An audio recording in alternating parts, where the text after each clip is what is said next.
읽겠는데요. 약간 길어요, 약간. 그래도 뭐 어려운 내용 아니니까요. 쭉쭉 같이 읽겠습니다. 순서대로 나와 있습니다. 여러분, 뭐 1절부터 29절까지 이제 잠언서 4장에 있는 말씀을 제가 골라서 가져왔거든요. 그러니까 이제 우리가 한 절씩 저랑 교대로 같이 끝까지 읽기를 원합니다. 제가 먼저 읽고, 그 다음 주 여러분 읽으시고 교대로 읽겠습니다. 악인을 부러워하지 말고 그들과 어울리려고 하지 마라.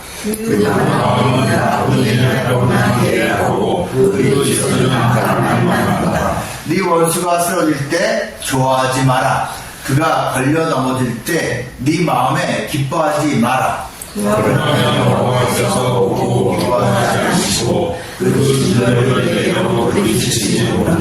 악한 사람 때문에 초조해하거나 악인을 부러워하지 마라.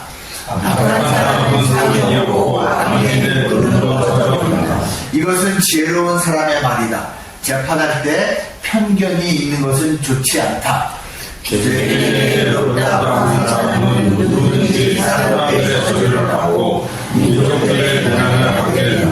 그러나 죄인을 꾸짖는 사람은 잘 되고 좋은 복을 받을 것이다. 아무리 역시 내 하지 말고 내 뜻으로 속이지 마라. 읽어요. 그가 내게 한 그대로 나도 내게 해줄 것이다. 그가 뜻을 갚아준다 라고 하지 마라. 아멘. 아멘. 오늘 말씀 제목은 의는, 의는입니다. 콘크리트 유토피아라는 영화 혹시 본 적 있으십니까, 여러분? 네. 보셨어요? 네. 저는 이거 되게 재미있게 봤는데 찝찝했어요. 영화 잘 만들었어요. 근데, 참, 우리 인간성을 너무 노골적으로 드러내지 않았나라는 그런 영화 잘 만들었습니다. 제 기준으로 잘 만들었습니다. 여러분 보세요. 다 명배우도 나오잖아요. 다 이렇게 아는 얼굴들이죠? 예. 연기 정말 잘합니다. 갑자기, 세상이 무너졌어요. 너무 큰 재앙이 가지고서 모든 고층 빌딩 다 무너지고 난리가 났어요. 엄청나게 사람들이 많이 죽었겠죠? 근데 요 황금 아파트만, 요 한 동만 달랑 살아남았어요. 희한하죠? 그리고 나서 이제 벌어지는 살아남은 자들의 생존 규칙입니다. 여기 살아남은 사람들은요, 이 주변에 있는 사람들은 여기가 안전하니까 자꾸 들어오려고 해요. 그리고 너무 추워. 지금 완전히 지옥에 변했어요. 다 바깥에서 얼어 죽는 거예요. 그러니까 이 안으로 들어와야지 그나마 추위를 피할 수가 있는데 이 사람들은 우리가 주인이니까 니네 못 들어가고선 막습니다. 그 사람들이 죽어가는 것을 뭐 안타깝지만 그냥 지켜만 봅니다. 괜히 바람들었다가 자기 식량도 부족하고 그럴 수 있으니까요.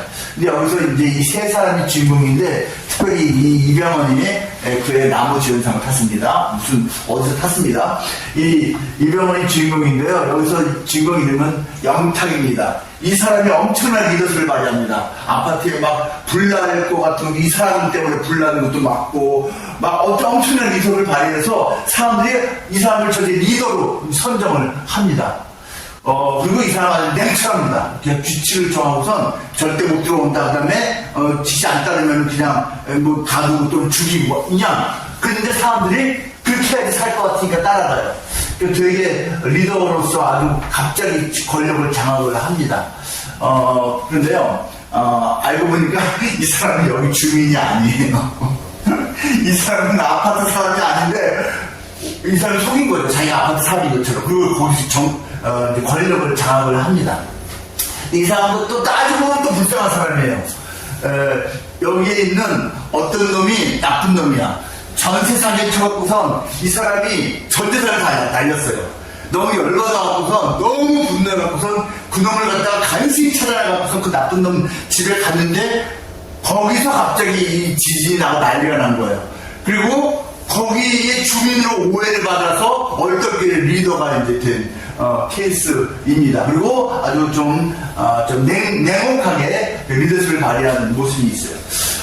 자기들 살기 위해서 바깥에서 죽어가는 사람들 외면할 수밖에 없는 어떤 상황이라고 이해도 되지만 꼭 그래야 되나? 그렇게 이기적이어야 되나? 그런 모습도 나타납니다. 나중에 식량을 구하려고 이 사람들 같이 바깥에 세상을 나가보니까 거기에선 아주 더 비참한 상황 속에서도 서로 챙겨주고 서로 이렇게 좀 보살펴주는 그런 모습도 발견을 해요. 그러니까 대조를 일부러 시킨 것이죠. 여러분, 의라는 게요, 여러분, 평소에는 그렇게 눈에 띄게 잘 나타나지 않다가도 어떤 인생의 삶의 급격한 변화가 있을 때 내 속에 의의가 더 많은지 불의가 더 많은지 그런 게 나타나는 것을 여기서도 볼 수가 있습니다. 우리는 과연 의로운 사람입니까? 그리고 의에 대해서 관심이 있습니까? 여러분은 의로운 사람입니까? 여러분은 의로운 사람일 것 같아요. 제가 보기엔. 당신은 의에 관심이 있습니까? 이거 꼭 이런 질문 같죠? 당신 도에 관심이 있습니까? 이제 그런 느낌인데, 여러분, 의라는 거에 관심이 있습니까?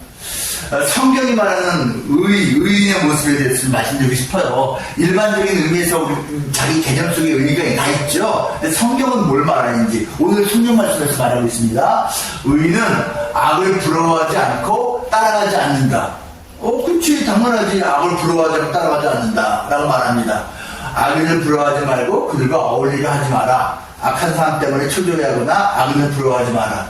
여러분, 우리가 때로요 불의한 방법으로 나보다 더 많은 것을 소유하고 좀 잘 나가는 모습을 어떤 사람 보면서 부러워하지는 않습니까? 그렇게 하지 말라라고 말을 합니다. 그리고 초조해하지도 말라고 합니다. 여러분은 그런 경험 있으신지 모르겠어요. 저게 분명히 잘못된 건데 악한 건데 그냥 사람들이 몰라. 그래서 그 누군가가 그냥 은근슬쩍 잘못된 것인데 그걸 이용해갖고선 이제 큰 돈을 벌고 하는 모습을 여러분이 보고 있는지 모르겠습니다. 저는요 제 제자 중에 하나가 이제 그냥 대학원생 얘가 석박사과정이었었는데 어느 날 저한테 상담이 들어온 거예요.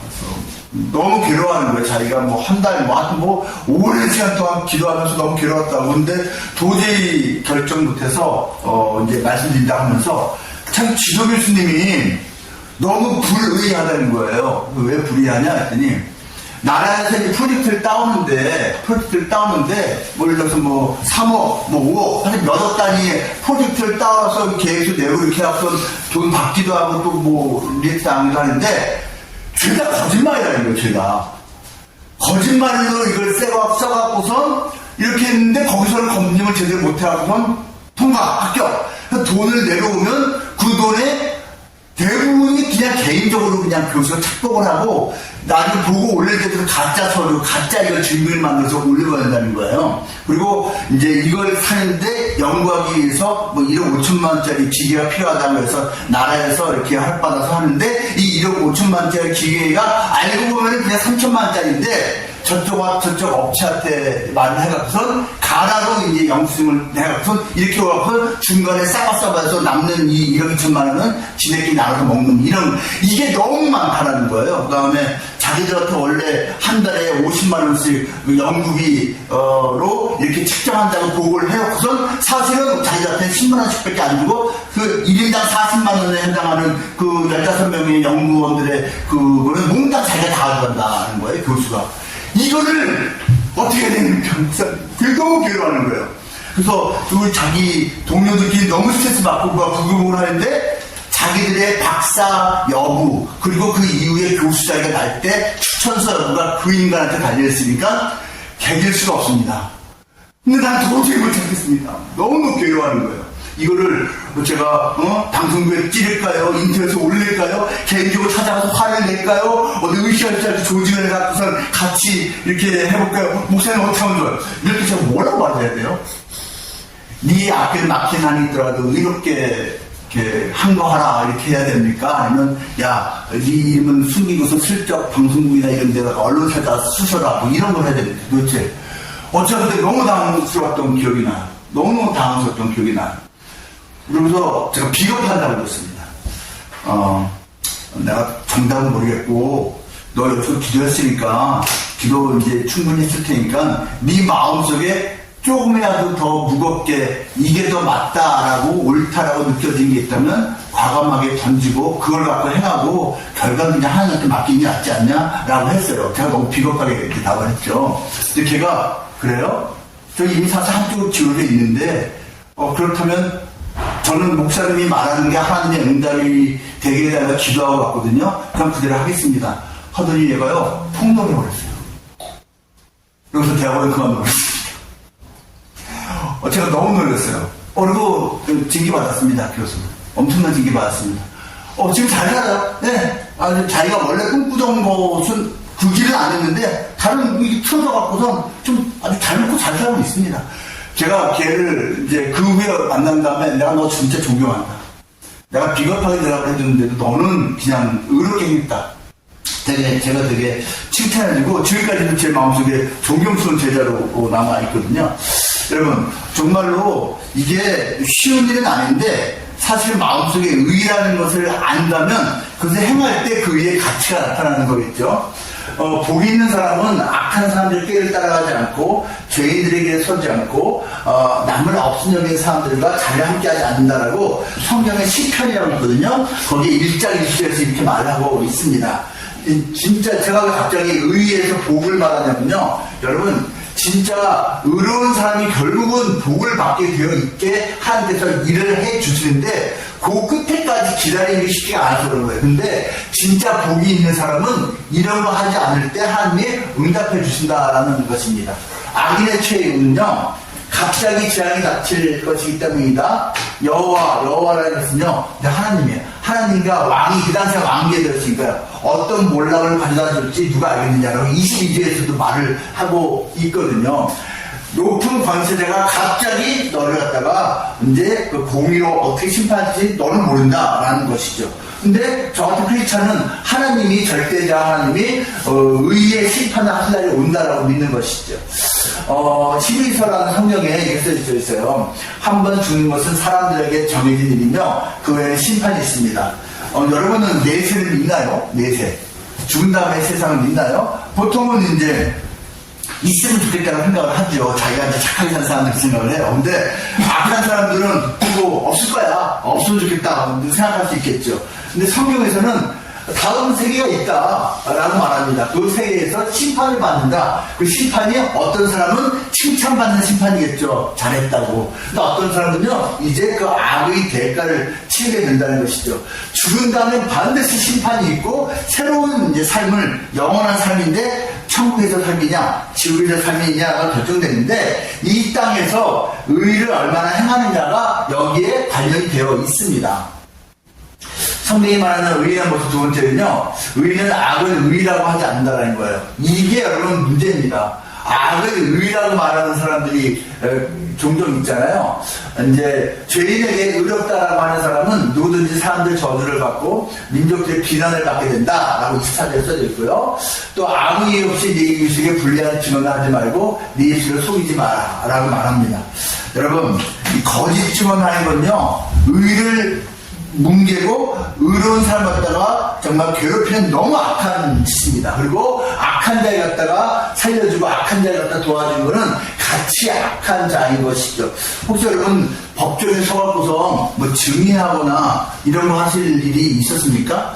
또 여러분 혹시 아예 소송을 거는데 사실 내가 잘못한 거 알아. 근데 소송 걸면 이긴다라고 옆에서 막 얘기하니까 사실은 내가 잘못한 거야 라는 말을 내가 하질 않아. 근데 옆에 사람들은 그냥 네가 이겨. 나는 내가 정당하고 맞는 것처럼 계속 이제 거짓말을 하는 거죠. 근데 나를 응원해요. 이 소송 걸면 이긴다고. 근데 네 안치는 알고 있어. 내가 사실은 거짓말했던 건데, 내가 사실은 불리하게 행한 건데, 근데 남들은 몰라. 근데 소송하면 이긴대. 이럴 때, 아니야. 실은 이건 내가 잘못한 거야. 내가 불리하게 행한 거야. 라고 밝힐 용기가 있냐, 이거죠. 여러분, 이거 쉽지 않습니다. 진짜 쉽지 않습니다. 근데 성경은요, 하나님이 다 보고 계신다라고 말하는 거예요. 다 보고 계신다. 그래서, 이제 그 개그 우먼이었다가 지금은 이제 엔터테인먼트 회사의 CEO 하고 있는 송은이라는 분 있죠. 송은이 아시나요? 이재석 친구로 유명한. 네. 송은이 씨가 뭐라고 하는지 아세요? 이 사람은 이제 크리스찬이에요. 송은이 씨가, 어느 방송에 나와서 이런 말을 하더라고요. 자기는 고난 중에 힘든 상황 중에 인생 너무 힘들고 너 하나님 붙잡은 케이스는 아니라고. 자기는 그냥 조용히 평범하게 살아왔다고. 조용히 평범하게 살다가 어느 순간가 하나님이 믿어지고 주변에서 예수님 전도하는 사람들이 많았으니까 어느 순간인가 특히 이제 제일 친한 동생 중에 하나가 최강희 배우가 왔습니까? 최강희라는 한때 되게 인기 있었던 배우가 있어요. 여배우가 있어요. 최강희 씨가 언니도 언제 교회 가야지라고 계속 막 10년 넘게 얘기했었는데 이러다가 어느 날 그래 가볼까? 하고선 교회 한 번 갔다가 그냥 확 거기서 이게 하나님 예수님 만난 거예요. 그리고서 이제 평생 동안 신앙생활을 하고 있는데 송은희 씨가 이런 말을 했습니다. 나는 고난 가운데 하나님을 만난 사람은 아닌데 하나님을 만나고 나니까 고난이 시작됐다고. 무슨 말이냐? 일단 어머니가 너무 싫어했고 어머니가 자기 교회 다니는 걸 너무너무 싫어해갖고서 그게 자기가 이제 지혜롭게 헤쳐나가는 과정이 쉽지 않았다라는 또 하나가 있었고 또 한 가지는 자기가 그동안 세상의 물 흐름에 따라서 적절히 불의와 부정과 거짓과 이런 게 타협하면서 자기의 평생을 살아왔는데 하나님을 만나니까 더 이상 못하겠더라. 더 이상 거짓말 못하고 더 이상 나의 이익을 위해서 그 순간에 슬쩍 모른 척하고 슬쩍 돈이 되는 쪽으로 선택하고 근데 사실 잘못된 건데 다 하니까 하면서 자기를 갖다가 이렇게 스스로 타협하면서 살아왔는데 내가 하나님을 만나고 나니까 더 이상 그렇게 못하겠더라. 그래서 이거를 포기하게 되고 솔직히 이거 이래요 라고 솔직히 밝히게 되고 이렇게 하니까 세상살이가 뻑뻑해졌다 자기가 너무. 그래서 자기는 오히려 하나님 만나고 나서 사실은 이제 되게 힘든 초기 몇 년을 보낸 케이스다라고 말하는 거 들어왔어요. 여러분 그게 맞거든요. 이게요 하나님을 진짜 믿으면 함부로 거짓말 못해요. 함부로 불의를 선택하지 못해요. 하나님이란 존재를 모르면 외면하면 그냥 내 기준으로 선택하면서 하면 되는데 하나님이라는 기준이 생기면 하나님 기준은 이건 불인데 하나님 기준은 이건 거짓인데 이건 악인데 라를 알잖아요. 그러면 그 선택을 더 이상 못한다는 의미입니다. 이런 말씀이 우리한테 주어졌기 때문에 하나님은 이러한 말씀 기준으로 살라고 사실은 우리한테 말씀하고 계신 거예요.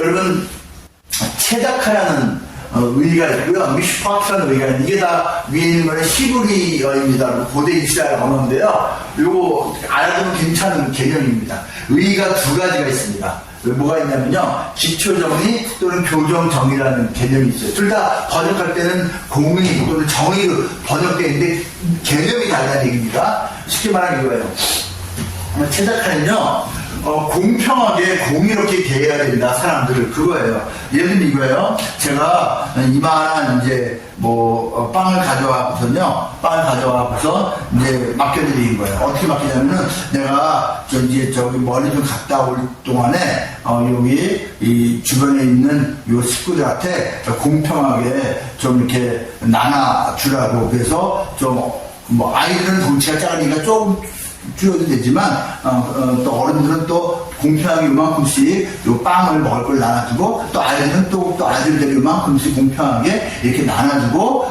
계속 우리 집안 관리를 해주세요 라고 맡기고 이제 떠나는 거예요 제가. 근데 한 명한테 맡기지 않아요. 또 다른 사람한테 뭘 맡기냐면요.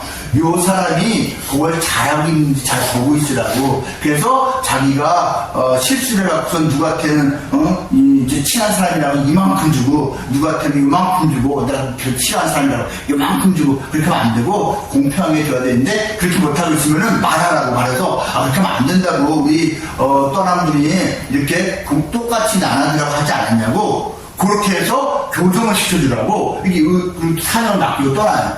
근데 딱 내가 돌아왔는데 보니까 공평하게 나오지 않았어. 그냥 자기가 원하는 대로 자기가 얘는 내 우리 학교 동창이니까 그냥 이렇게 해주고 그리고 얘가 잘못했는데 잘못한 거에 대해서 신경 안 쓰고 이만큼 이런 식으로 공평하지 않게 했어요. 그리고 또 한 가지 미시파트 교정을 해줘야 되는데 교정을 안 해준 거야. 그럴 수도 있지. 그냥 언니 원하는 대로 해. 당신이 원하는 대로 해. 이런 식으로 해서 그것도 문제. 그러면 이런 사회가 있다면요. 이런 사회는요, 엉망진창이 된 겁니다. 공평하지 않은 것. 저는 똑같이 주한 얘기 아닙니다. 공평한 기준으로 해줘야 되는데 이게 지켜지지 않는 사회는 불의한 사회고요. 요 잘못된 것을 제대로 징계하고 제대로 법적으로 다루고 다시 바로잡아주고 해야 되는데 요거를 안 해주면 이게 더 심각해지는 불의한 사회가 된다는 얘기예요. 여러분 뭐 아프리카나 중남이나 세계에서 못 사는 나라들 가운데 여러 가지 못 사는 이유의 요소가 있어요. 근데 그 중에 큰 게 뭔지 아십니까? 불입니다.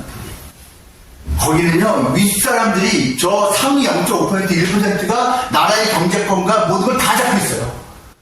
그래갖고 이걸 지키질 않아요, 이거를. 그래서 그 나라가 소망이 없다고 말하는 나라들이 이렇게 있는 겁니다. 너무 안타까워요. 이런 걸 타개하는 게 얼마나 만들어가는 게 얼마나 어렵겠습니까? 이런 의를 만들어가는 게. 근데 하나님은 이런 의를 하라고 말씀하시는 거예요. 근데 우리의 삶 속에서라도 우리가 나라를 다스리진 않지만 우리의 삶 속에서라도 이걸 행해야 되는 것이죠. 마지막 셋째로요. 성경이 말하는 의인의 모습은 의인은 악을 악으로 갚지 않는다는 거예요. 요게 엄청 어렵죠. 나는 당했는데 나는 참아야 된다. 요게 쉽지가 않습니다. 로마서 12장 17절에서 이렇게 말합니다. 아무도 악을 악으로 갚지 말고 모든 사람 앞에서 선한 일을 힘써 행하십시오. 제가 지난주도 말했고 구절을 말한 적이 있는데요. 여러분 기억나시죠? 레미자라고 해서 이 미래의 신부한테 이제 감동을 받은 장발장. 그래서 그가 은혜를 받아서 변했거든요. 자기한테 호의를 베푼 이 신부 집에서 오히려 도둑질 해 나왔잖아요. 근데 그것을 오히려 옹호해주고 보호해주고 용서해주니까 그때 이 삶이 변했어요. 그러고 나서는요, 이 사람도 나머지 은혜를 베푸는 인생을 살았거든요. 근데 이 자벨의 영감은 이 사람이 완전히 턱박는 사람이 아니고 죄수 19년을 살았는데 임신으로 석방해줬는데 도망친 죄수다 하고선 이 시장이 되어있는 이 장발장을 갖다가 딱 알아채고 계속 공격하고선 어떻게든 잡아놓으려고 하고 있어요. 근데 이 장발장이요, 시험받는 순간이 와요. 어떤 시험받는 순간이 오는지 아십니까? 장발장이요, 증거가 없어. 자기가 과거에 그러한 장발장이었다는 이름도 바꿨죠. 그 증거가 없는데 자벨의 영감은 나름대로 확실하지만 증거가 없어 답답해하고 있었어요. 그때 장발장하고 똑같이 생긴 어떤 사람이 잡혀와요. 그래서 그 사람이 장발장이라고 오해를 받아요. 그러니까 자벨의 영감조차도 내가 그거 잘못 생각했나 본데 장발장 여기 있었잖아. 시장님 죄송합니다. 진심을 사과를 해요. 시장님 내가 정말 잘못했습니다. 내가 시장님이 장발장인 줄 알고 그렇게 쫓아다니고 괴롭혔는데 정말 죄송합니다 하고 이 장발장으로 오해받은 놈을 갖다가 이제 감옥으로 집어넣으려고 했어요. 근데 장발장 입장에서는 어떻게 되죠? 이제 저는 잡혀서 난 편한 거야. 근데 아닌데 내가 장발장인데 고민하다가요, 아니라고, 저 사람 장발장 아니라고, 내가 장발장이라고 밝힙니다. 밝혀요. 여러분 엄청난 용기인 것이죠. 그리고 나서 이제 자벨의 영감이 그래? 그럼 내 생각이 맞았구만 하면서 결정적으로 이 사람을 데려가려고 하는데 어쩌어쩌 해갖고선 과정이 살짝 흐른 다음에 나중에는 자벨의 영감이 장발장에 의해서 죽음당할 수도 있는 그런 상황이 닥쳤습니다. 프랑스 대혁명 중에요. 그때 장발장이 오히려 자벨의 영감을 풀어줍니다. 그쵸? 레미제라블은요, 비참한 사람들이라는 뜻인데요. 뭐가 비참하냐? 은혜를 모르는, 자비를 모르는 사람들을 갖다가, 비참한 사람이라고 빅토르 위고는 작가는 생각을 하는 것이에요. 근데 여러분, 여기서 말하는, 그 자비라는 건요, 의와 같이 이렇게 결속된 개념입니다. 미래의 신부가 자비를 베풀었잖아요. 근데 그게 의라고 여긴 거예요. 용서하는 것이 의라고 여긴 거고요. 이 사람도 용서하는 것이 의라고 여긴 것입니다. 악을 악으로 갚은 게 아니에요. 자기 물건을 훔쳐간 사람에게 그 악을 똑같이 갚아준 게 아니라는 뜻이고, 자기를 평생 괴롭힌 이 사람을 똑같이 갚아주는 게 아니라는 의미입니다. 근데 이제 제가 드리고 싶은 말씀은 이거예요. 인간에게 딜레마가 있다는 거예요. 인간은요, 의롭게만 살 수가 없어요. 때로는 죄와 악을 선택하기도 합니다. 그래서 불완전해요. 그래서 불완전한 의는 진정한 의가 아닙니다. 여러분 건강이라는 개념 한번 생각해보세요. 나는 건강해. 한 가지 빼고 나 암이 있는데 나 암 빼고 건강해. 이런 말 들을 때 여러분은 저 사람 건강한 사람이구나 이렇게 생각합니까? 아니 암이 있으면 건강한 게 아니지. 이렇게 생각이 들지 않습니까? 예를 들어 어떤 꼬마애가 바깥에서 신나게 이제 재밌게 놀다가 들어왔는데 그냥 온몸이 다 그냥 흙과 먼지로 그냥 이렇게 집어먹게 됐어요. 야 이놈아 씻고 와! 엄마가 말하면 알았어. 지가 나름대로 가서 씻고 오는데요. 그냥 여기하고 몇 군데는 여전히 까매요. 근데 지가 닦고 싶은 데만 뒤 닦고 왔어요. 엄마 나 깨끗하게 씻고 왔어. 그럼 엄마가 뭐래요? 임마 너 아직도 더럽잖아 라고 말합니다. 깨끗하게 씻겨진 부분이 더 많아도 여전히 여기저기가 더러운 부분이 있으면 너는 아직 깨끗하지 않아 라는 말을 합니다. 그렇지 않습니까? 그렇기 때문에 불완전한 의는 사실은 성경에서 말하는 진정한 의가 아니에요. 완전히 깨끗해야 한다는 거예요. 완전히 의로워야 한다는 거예요. 근데 인간은 그렇게 살 수가 없다라는 것입니다. 법, 도덕, 양심, 이제 이런 것들을 통해서 우리는 깨끗하게 의롭게 살려고 합니다. 이게 다 필요한 것들입니다. 필요한 것들인데 이런 걸 통해서 우리가 의롭게 되기 너무 힘들어요.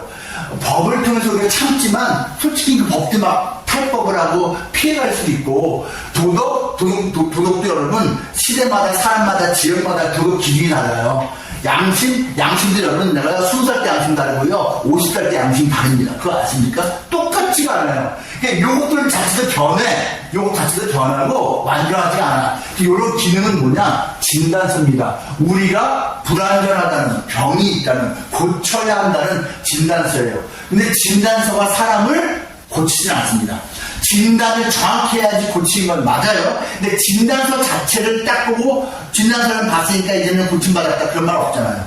진단서는 파악하는데 그 기능이 있는 거죠. 그럼 우리가 어떻게 치료받을 수 있냐?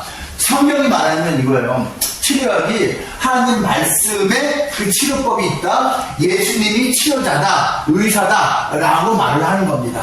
제가 여러분한테 의를 얘기할 때는요, 우리가 착하게 선하게 의롭게 살아야하는데 이걸 말하기도 하지만 그럼에도 불구하고 인간은 다 못한다 이렇게 이걸 말씀드리고 싶은 거예요. 그럼 어떡하냐? 완전하게 그 의를 이루신 분이 예수님이고 그 완전한 치료약 자체이신 예수님이 내 안에 들어올 때 내가 예수님과 함께 있을 때 내가 그 예수님의 의를 가지고 온전해진다, 깨끗해진다라는 말씀을 드리는 겁니다.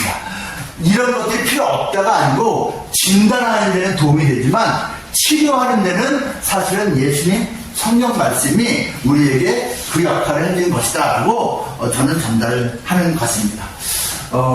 그 의를 완전히 성취한 인물은 예수님이고요. 예수님께서 십자가에서 죽으시면서 이런 말씀하셨습니다. 다 이루었다. 이거 이제 헬라어로 테텔레스타이라고 하거든요.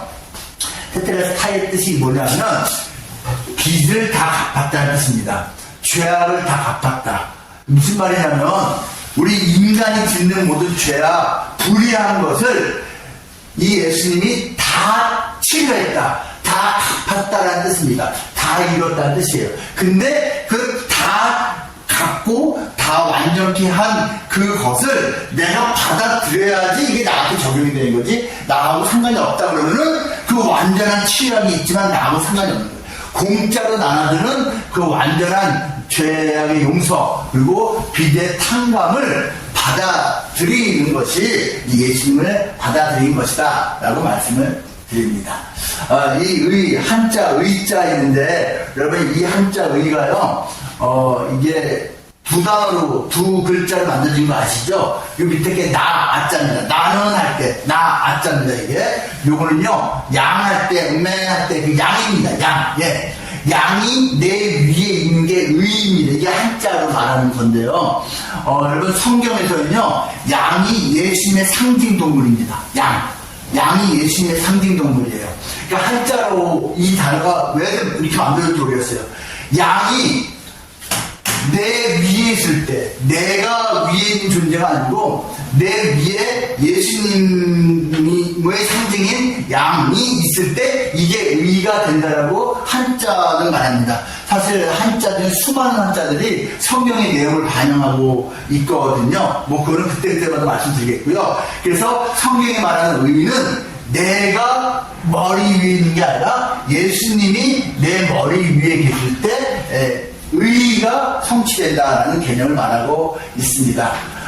의는 믿음으로 말미암아 살리라는 말이 성경에 3번 기록되어 있는데요. 요거 번역을 조금 더 정확하게 말하면 이겁니다. 믿음으로 말미암은 의는 살리라입니다. 영원히 한다는 뜻이에요. 영생. 영원히 할 수 있다. 의는. 근데 어떤 의니? 믿음. 예수님 하나님 믿음으로 말미암은 그 의는 영원히 산다라고 말을 하고 있습니다. 항상 말씀드립니다. 하나님 여러분 사랑하십니다. 영원하시면 사랑하십니다. 네. 자, 기도하겠습니다. 하나님 고맙습니다. 하나님께서 사랑하시는 귀한 분들, 또 오늘 화요일 오전에 잠시 모여서 예수님의 의에 대해서 또 배우게 하심을 감사드립니다. 하나님, 우리가 정말 의롭게 살기를 원합니다. 정말 하나님 기뻐하시는 공의를 가지고 살기를 원합니다. 하지만 우리는 인간이라 때로 넘어지고 때로 마음에 생각하는 대로 선택하지 못하고 불의를 선택하는 경우도 있습니다. 하나님, 우리 연약함을 아시죠? 우리를 불쌍히 여겨 주옵소서. 그래서 우리에게 예수님이 필요합니다. 예수님께서 우리가 의를 택할 수 있는 용기와 힘과 지혜를 주실 것이고, 그 예수님이 이미 완전하게 이루신 그 의를 우리가 받아서 살 수 있음을 믿습니다. 그 예수님 안에서 남은 평생 의롭게 살아갈 수 있는 우리 모두가 되게 하시고, 그 의 덕분에 우리가 영원한 천국을 소유할 수 있음을 우리가 바라보며 살 수 있는 모든 직원들 되게 해주옵소서. 여전히 경제 여건이 쉽지 않습니다. 잘 이겨내고 잘 버텨내고 또 열심히 또 앞으로 나아갈 수 있는 귀한 직원들 될 수 있도록 그 영광을 강건케 붙들어 주시옵소서. 언제나 우리 함께 하시는 예수님 이름으로 기도합니다. 아멘.